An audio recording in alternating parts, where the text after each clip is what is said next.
Shalom, salam sejahtera untuk kita semua. Perkenalkan, nama saya Roland Goliath Nervais.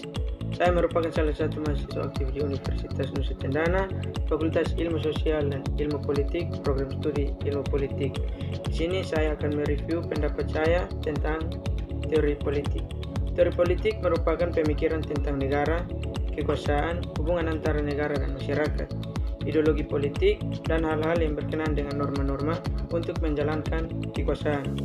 Teori politik juga dimaknai sebagai generalisasi yang merupakan penalaran yang membentuk kesimpulan secara umum melalui suatu kejadian yang bersifat abstrak mengenai beberapa fenomena dalam rangka menyusun generalisasi tersebut. Jadi, dapat disimpulkan teori politik merupakan pemikiran yang lahir dari setiap orang untuk menjalankan sebuah kekuasaan. Teori politik juga dibagi dalam 3 bagian. Yang pertama, teori politik klasik, teori politik kontemporer, dan teori politik modern.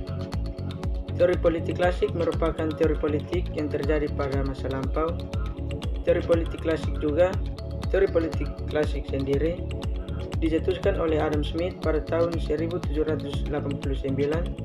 Adapun beberapa filsuf teori politik seperti Aristoteles, Socrates, dan Plato.